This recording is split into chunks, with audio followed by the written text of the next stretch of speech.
Hello everybody, welcome to Sri Digambar Institute of Technology. I am Naveen Kumar. I am of the faculty of Sri Digambar Institute of Technology. Upon discuss कर रहे थे जियो technical engineering subject को, unit number अपनी second चल रही थी।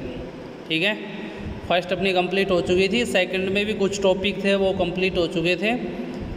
जैसे second unit थी अपनी सॉइल डिस्ट्रीब्यूशन ऑफ सॉइल्स पे।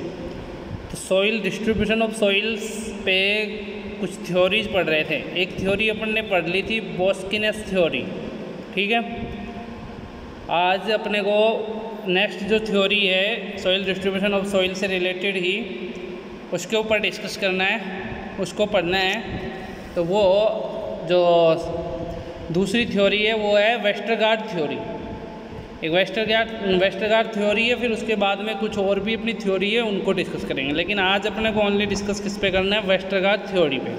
ठीक है, आज ये अपना लेक्चर नंबर 15 है। ठीक है student, so now let's start Westergaard theory.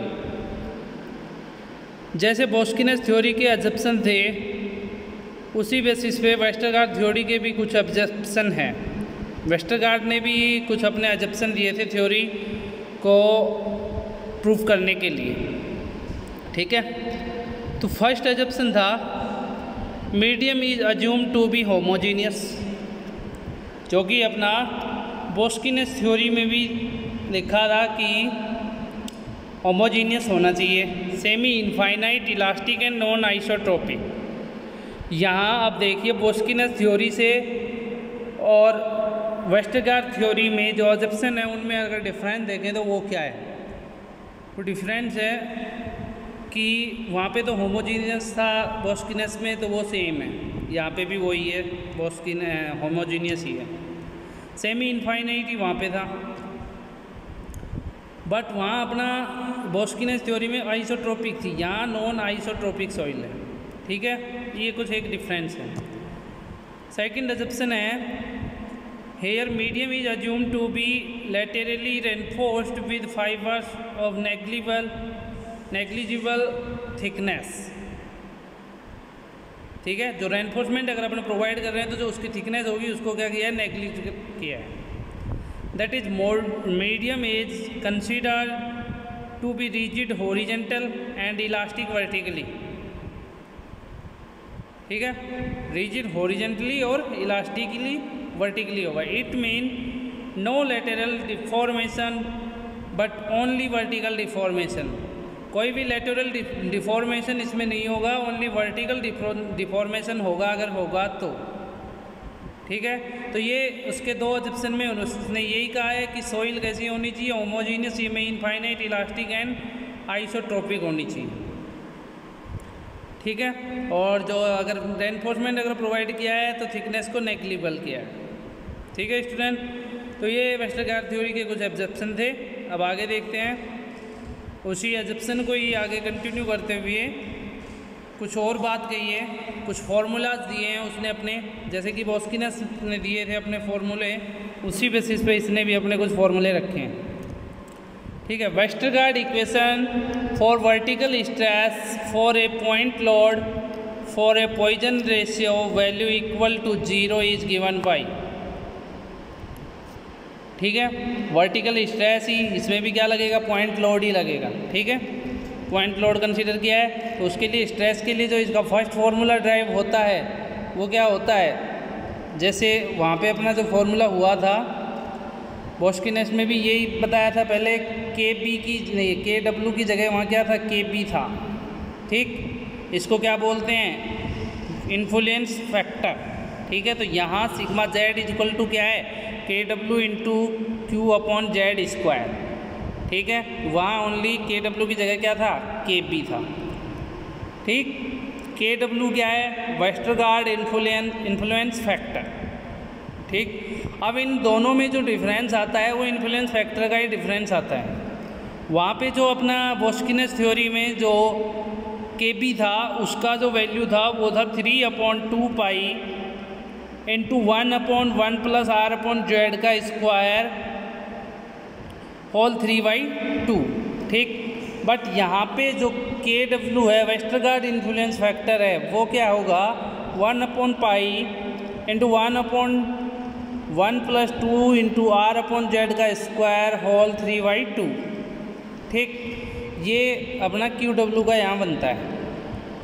ठीक है स्टूडेंट, तो जो वेस्टरगार्ड का था उसका फॉर्मूला अगर देखा जाए तो कुछ ये फॉर्मूला बनता है। उसने जो अपना स्ट्रेस निकालने का, वर्टिकल स्ट्रेस निकालने का जो फॉर्मूला कैलकुलेट किया, ड्राइव किया, वो ये था sigma Z max occurs when Z is constant and R is 0, that is, जैसे वो डिस्टेंस थी। देखिए अगले जो डायग्राम में अगर अपन देखते हैं, सॉरी जो बोस्कीनेस का जो अपना डायग्राम था पिछले वीडियो में देखा था, वहाँ जो वो प्लेन सरफेस पे बना था, ऐसे कुछ सरफेस बनी थी अपनी, ये उसके ऊपर ये पॉइंट लोड लगाया था इधर की साइड में, ये और ये यहाँ पे R था और ये कुछ यहाँ डिस्टेंस थी Z और X। ऐसे ही यहाँ भी जो Z को क्या किया है, कांस्टेंट किया है इसने, और जो R है उसको 0 कंसीडर किया है। ठीक है, अगर R को 0 कंसीडर किया है तो R/Z क्या हो जाएगा, ये 0 हो जाएगा, तो अपन ने 0 लिया। अब अगर इसको इसमें रखते हैं, KW वाले इसमें रखते हैं, तो अपना ये फाइनल क्या निकल के आता है, देखो इसकी जगह 0 रखा, पूरा 0 हो गया। ठीक है, तो जो अपने पास बचता है वो 1/पाई बचता है, तो 1/पाई क्या होगा, ये होगा 0.3183। अब इसको अगर अपन ने उठा के इसमें रखा तो अपने पास फाइनल क्या निकल के आता है, sigma Z max is equal to 0.3183 Q/Z square. ठीक है, तो ये अपना वर्टिकल मैक्सिमम वर्टिकल स्ट्रेस निकालने का फॉर्मूला ड्राइव होता है 0.3183 Q/Z स्क्वायर। ठीक है स्टूडेंट, हाँ, तो ये था वेस्टरगार्ड थ्योरी के लिए। ठीक, अब नेक्स्ट देखते हैं comparison between Boussinesq and Westergaard theory. इन दोनों में कंपैरिजन करके देखते हैं। तो ये देखिए कुछ यहाँ डायग्राम अपन ने प्लॉट किया है, कोई भी ये सॉइल्स का यहाँ स्पेसिमन मान लो, उसके ऊपर ये पॉइंट लोड लग रहा है, तो ये पॉइंट लोड लगे, यहाँ पे देखो दोनों का ग्राफ प्लॉट किया है, एक तो बोस्कीनेक जो है उसका भी और वेस्टरगार्ड थ्योरी का भी। बोस्कीनेस का तो ये वाला है, बोस्कीनेस के लिए जो सिग्मा Z होता है वो अपना कितना होता है 0.4775 Q/Z स्क्वायर। तो इसका जो ग्राफ ड्रॉ हो रहा है वो ये अपर वाला तो बोस्कीनेस का है, और जो डाउन वाला है ये वाला, ये है वेस्टरगार्ड थ्योरी का। ठीक है, तो वेस्टरगार्ड थ्योरी के लिए जो इसका मैक्सिमम जो स्ट्रेस आएगी वो इसकी भी यहीं पे आएगी, जैसे इस बोस्कीनेस की यहाँ पे आई है। तो उसकी मैक्सिमम जो स्ट्रेस है, वर्टिकल स्ट्रेस है, वो कितनी निकल के आई है 0.318 Q/Z स्क्वायर। ठीक है, अब यदि जो R/Z है उसको अगर अपन कंसीडर 1.52 करते हैं, R/Z को अगर 1.52 कंसीडर करते हैं, तो देखिए R/Z का जो 1.52 है, ये जहाँ यहाँ क्रॉस कर रहा है वो ये दोनों ग्राफ को प्लॉट, जो दोनों ग्राफ अपने प्लॉट कर रखे हैं वहाँ जो ये क्रॉस हो रहा है वहीं पे आ रहा है। तो मतलब इसका क्या हुआ, इसका मतलब ये हुआ कि 1.52 पे जो इन्फ्लुएंस फैक्टर होगा वेस्टरगार्ड का और बोस्कीनेस का, वो दोनों का क्या होगा, सेम होगा। ठीक है, कैसे होगा वो इस ग्राफ में प्लॉट किया है। ठीक, वही बात अपन ने यहाँ पे रखी है कि R/Z इक्वल टू 1.52 है, तो Kp इक्वल टू क्या होगा भाई, KW होगा। अब यदि R/Z लेस देन है 1.52 से, अगर R/Z लेस देन है 1.52 से, तो भाई इन्फ्लुएंस फैक्टर जो बोस्कीनेस का है वो बढ़ेगा, कंपेयर किसके, वेस्टरगार्ड के, वेस्टरगार्ड से ज़्यादा होगा। अब देखिए इधर देखते हैं, दोनों साइड में अपन देख सकते हैं, इधर की साइड में भी और ये इधर की साइड में भी।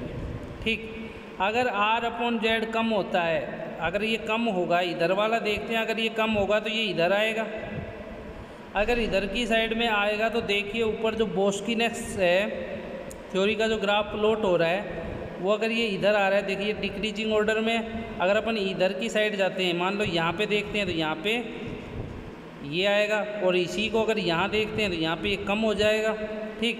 लेकिन अपने को तो इधर आ रहे हैं, तो इधर की साइड में आ रहे हैं तो ये बढ़ता जा रहा है, तो क्या हुआ मतलब यहाँ पे इन्फ्लुएंस फैक्टर बढ़ रहा है अपना। तो वही अपन ने यहाँ लिखा है क्या, कि अगर ये इससे कम होगा तो इन्फ्लुएंस जो फैक्टर है वो इंक्रीज होगा, ग्रेटर दैन होगा KW से, और इससे KW से ग्रेटर दैन ये ग्राफ में भी देख सकते हैं, ठीक है। अब देखिए आगे, अगर R/Z ग्रेटर दैन है 1.52 से, अगर ये ज़्यादा है, अब मान लीजिए जैसे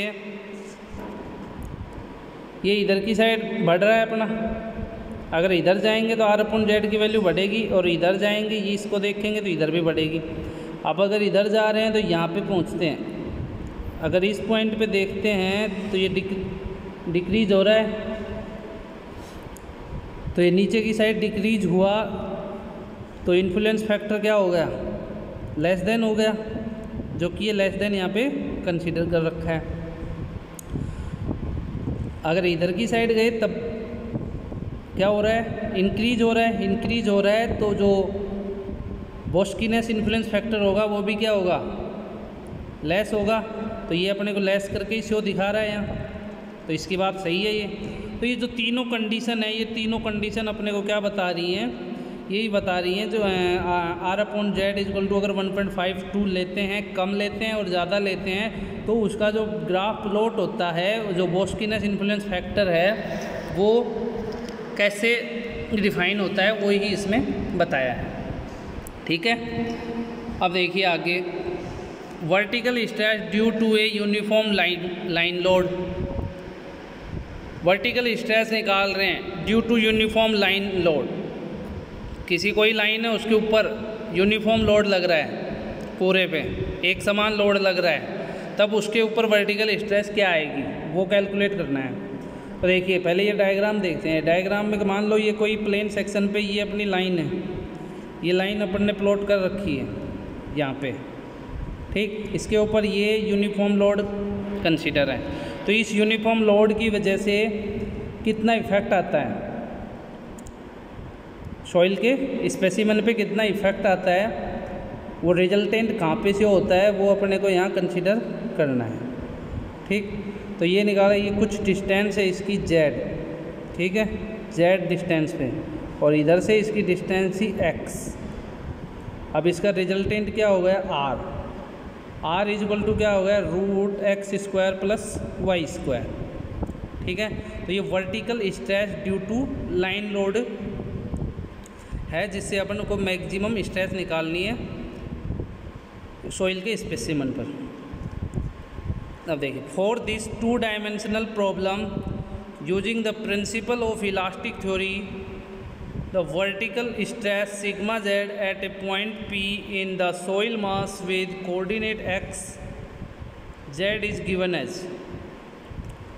देखिए सिग्मा z इक्वल टू, अगर जो अपना लोड है वो यूनिफॉर्म लाइन पे लग रहा है, तो उसके लिए जो फॉर्मूला ड्राइव होता है, वो फॉर्मूला क्या ड्राइव होता है, ये कुछ है इस रूप में डिवाइड हो रहा है। तो सिग्मा z इक्वल टू क्या निकल गया है, 2q/πz 1/1 + x/z का स्क्वायर होल स्क्वायर, ठीक है। तो ये वर्टिकल लाइन के लिए फॉर्मूला निकल के आता है स्ट्रेस का।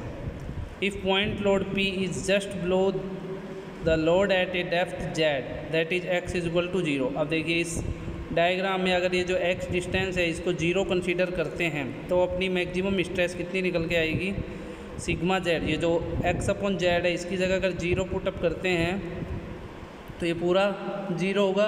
तो 0 होगा तो बचता क्या है, sigma z equal to 2q/πz, ठीक है। फाइनल फार्मूला वर्टिकल स्ट्रेस का क्या निकल के आता है, लाइन लोड की वजह से sigma z equal to 2q/πz, ठीक है। नेक्स्ट देखिए, vertical stress distribution below uniformly loaded circular area. पहले बात करी थी कि किसी लाइन पे यूनिफॉर्म लोड लग रहा है तब वर्टिकल स्ट्रेस कितनी कैलकुलेट होके आएगी। अब देखते हैं कोई भी सर्कुलर एरिया है उसके ऊपर अगर यूनिफॉर्म लोड लग रहा है तब उस वर्टिकल स्ट्रेस डिस्ट्रीब्यूशन कितना होगा।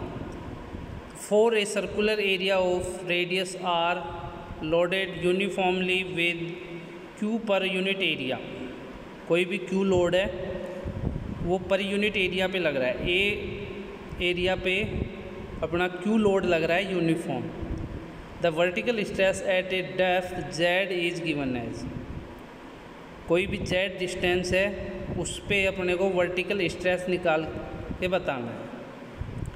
ठीक है, तो दोनों थ्योरी को यूज किया है, वोस्किनेस को भी और वेस्टरगार्ड को भी। तो first of all using वोस्किनेस theory, वोस्किनेस theory के अकॉर्डिंग इस वर्टिकल स्ट्रेस को निकालेंगे तो उसके लिए अपना फॉर्मूला जो आता है वो है sigma Z is equal to k into q, sigma Z is equal to k into Q.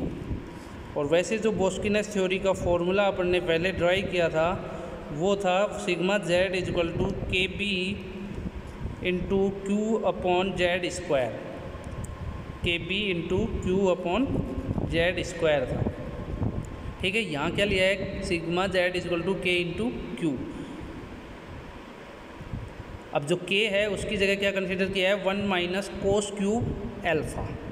ठीक है, तो कोस एल्फ़ा, अब अगर ये जो अपना ट्रायंगल बन रहा है इस ट्रायंगल में अगर कोसाइन लगाते हैं, एंगल अगर मेजर करते हैं तो पूरा, तो cos alpha is equal to क्या हो जाएगा Z upon root R square plus Z square. ठीक, यहाँ कोस एल्फ़ा को क्या किया है वही लाल बटा कक्का से किया है, तो क्या हो जाएगा आधार बटा करण। तो यहाँ इसको जो बेस है उसको क्या कंसीडर किया जेड किया, और जो इसका करण था उसको कंसीडर किया under root R square plus Z square. तो फाइनल जो फॉर्मूला है वर्टिकल स्ट्रेस का, वर्टिकल स्ट्रेस डिस्ट्रीब्यूशन का, वो क्या निकल के आता है sigma Z is equal to 1 minus 1 upon 1 plus R square upon Z square whole 3/2 into Q. ठीक है, तो ऐसे करके ये अपने कुछ फॉर्मूले 5 फॉर्मूले ड्राइव होते हैं, वोस्किनेस थ्योरी का, वेस्टरगार्ड का। अब वेस्टरगार्ड पे जो वर्टिकल स्ट्रेस लाइन लोड पे यूनिफॉर्म लोड और सर्कुलर एरिया पे, तो ये कुल मिला के अपने 5 फॉर्मूले ड्राइव होते हैं। ठीक है, अब नेक्स्ट देखते हैं, इसी को आगे कंटिन्यू करते हुए सर्कुलर एरिया को वोस्किनेस थ्योरी से निकाला था, अब ये जो वेस्टरगार्ड थ्योरी है उससे कैलकुलेट करते हैं। तो sigma Z is equal to जो वेस्टरगार्ड थ्योरी का फॉर्मूला था अपना वो क्या था 1 minus 1 upon root 1 plus R upon N Z का स्क्वायर इंटू क्यू। ठीक है, तो ये था वेस्टरगार्ड थ्योरी का फॉर्मूला निकला, इसका फॉर्मूला ही डायरेक्ट पुटअप किया है, वही कैलकुलेशन जो पहले वाले में की है वोस्किनेस में वही कैलकुलेशन करनी पड़ती है। बस चेंज क्या है कि एन दिया है, जो एन को यहाँ वैल्यू कितना लिया है अपन ने N is equal to root 1 minus 2 mu upon 2 minus 2 mu. जो म्यू है यहाँ वो क्या है पॉइजन रेशियो। ठीक है, अब नेक्स्ट देखिए जो थर्ड है vertical stress due to strip load. First था अपना यूनिफॉर्म लोड, सेकंड था यूनिफॉर्म लोड सर्कुलर एरिया पे, और अब है स्ट्रीप लोड। स्ट्रीप लोड, अब कोई भी लाइन है उसके ऊपर स्ट्रीप लोडिंग हो रही है, तो उसकी वजह से किसी पी पॉइंट पे वर्टिकल स्ट्रेस कैलकुलेट करना है, वर्टिकली जेड डिस्टेंस और हॉरिजेंटली अगर देखते हैं तो एक्स डिस्टेंस पे वर्टिकल स्ट्रेस निकालेंगे तो वो क्या निकल के आती है। देखिए the vertical stress at A point, the vertical stress at a point P due to a uniform load of intensity Q on a strip of width B and semi-infinite length is given। ठीक है, कोई भी ये strip है, इस strip पे कोई uniform load लग रहा है कितनी इंटेंसिटी से Q इंटेंसिटी से। ठीक, तो जेड डिस्टेंस पे अपने को वर्टिकल स्ट्रेस निकालनी है, तो वो जेड डिस्टेंस पे जो वर्टिकल स्ट्रेस निकालेंगे उसके लिए जो फॉर्मूला ड्राइव होता है वो अपना निकल आता है sigma Z is equal to Q upon pi into theta plus sine theta cos theta. ठीक है, ये कुछ फॉर्मूला निकल के आता है। अब यदि point P is directly below the centre of the strip that is beta is equal to 0। देखिए ये जो P पॉइंट है अभी कितने एंगल पे है, कितने एंगल पे एडजस्ट है, बीटा एंगल पे एडजस्ट है। अब अगर ये जो बीटा एंगल है ये अपन ने 0 कंसीडर कर लिया तो ये कहाँ पे आएगा P पॉइंट, जस्ट इसके बिलो आएगा जहाँ से अपनी वर्टिकल डिस्टेंस Z आ रही है, तो जस्ट इसके बिलो आएगा। तो ये कुछ अपने को यहाँ इस डायग्राम में शो होगा। तो इस पॉइंट पे अगर फिर अपन निकालते हैं वर्टिकल स्ट्रेस, पहले तो अपन ने P पॉइंट पे निकाली जो कि बीटा एंगल पे था, तो उसके लिए जो फॉर्मूला ड्राइव हुआ वो तो होगा Q/पाई theta plus sine theta into cos 2 beta. ठीक, अब यदि अगर बीटा को अपन ने 0 कंसीडर कर लिया और उसके बिल्कुल सेंटर में अगर वर्टिकल स्ट्रेस निकालनी है तो उसके लिए जो फॉर्मूला होगा वो अपना होगा sigma Z is equal to Q/पाई theta plus sine theta. Means जो बीटा है उसकी जगह 0 कंसीडर कर लेंगे। अगर 0 लेते हैं उसकी जगह तो कोस 0 हो जाएगा अपना क्या 1। तो फाइनल जो निकल के आता है वो क्या निकल के आता है sigma Z is equal to Q/पाई थीटा प्लस साइन थीटा। ठीक है, तो ये अपना किससे था, vertical stress due to strip load. ठीक, जिसका फॉर्मूला क्या निकला है अपना sigma Z is equal to Q/पाई theta plus sine theta cos 2 beta. ठीक है,